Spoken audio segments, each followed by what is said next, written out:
दोस्तों, दुनिया धीरे धीरे एक नई आलमी जंग यानी वर्ल्ड वॉर की तरफ बढ़ती हुई दिखाई दे रही है।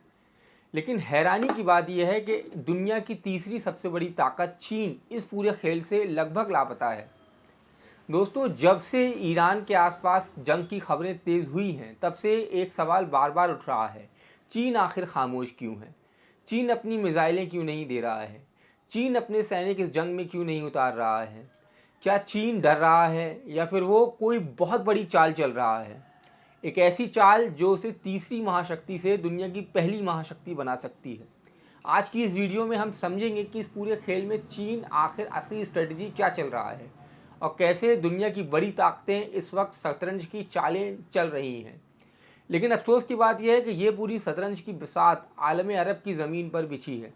मतलब हर हाल में खून अरबों का ही बहेगा और फ़ायदा अमेरिका, चीन, रूस और दूसरी ताकतों को होगा। सबसे पहले समझते हैं कि चीन बहुत ही कैलकुलेटेड तरीके से चल रहा है।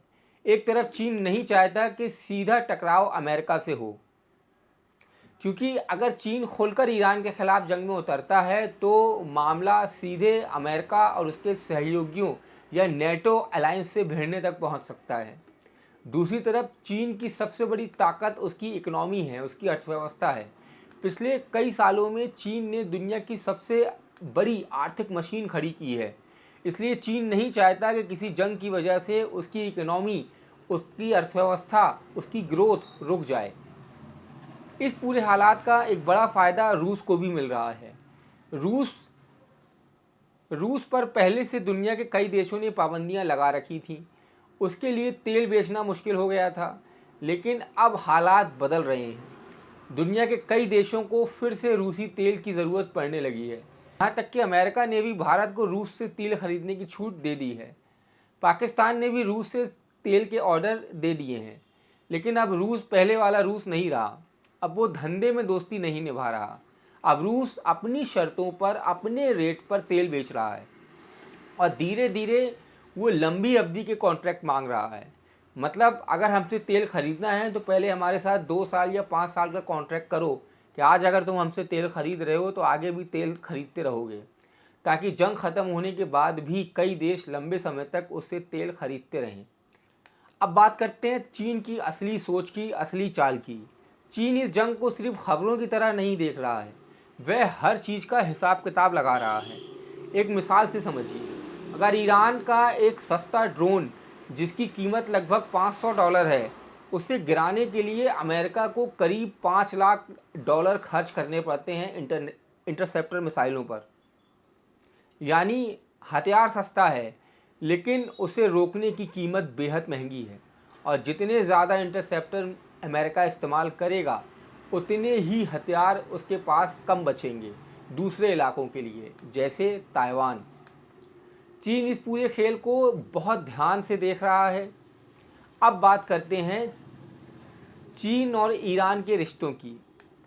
दोस्तों, दोनों देशों के बीच में स्ट्रेटेजिक पार्टनरशिप है। चीन अपनी ज़रूरत का लगभग 20 से 25% तेल अकेले ईरान से ख़रीदता है। लेकिन अभी हालात ऐसे हैं कि ईरान के पास ख़रीदार कम हैं और इसका फ़ायदा चीन उठा रहा है। इस वक्त चीन लगभग अकेला सबसे बड़ा ख़रीदार है ईरानी तेलों का, और वो ईरान से काफ़ी सस्ते दामों पर तेल खरीद रहा है और स्टॉक कर रहा है। यानी जंग के बीच भी चीन अपनी इकोनॉमिक मशीन को मजबूत कर रहा है।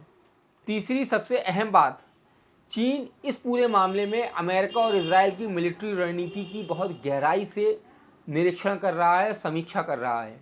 चीन चाहता है अमेरिका मिडिल ईस्ट में उलझा रहे, क्योंकि जब कोई बड़ी ताकत किसी इलाके में लंबे समय तक फंस जाती है तो उसके पास हथियार, उसकी ताकत धीरे धीरे खर्च हो जाती है और ख़त्म होने लगती है।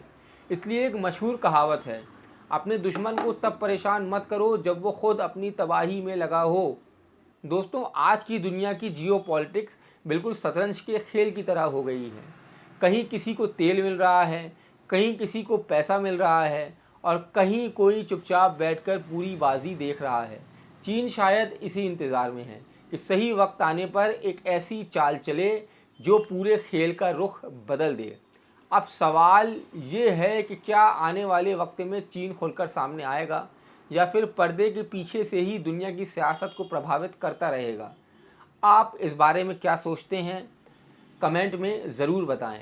और अगर आपको वीडियो पसंद आई हो तो लाइक करें, चैनल को सब्सक्राइब करें और वीडियो को शेयर करें। धन्यवाद, शुक्रिया।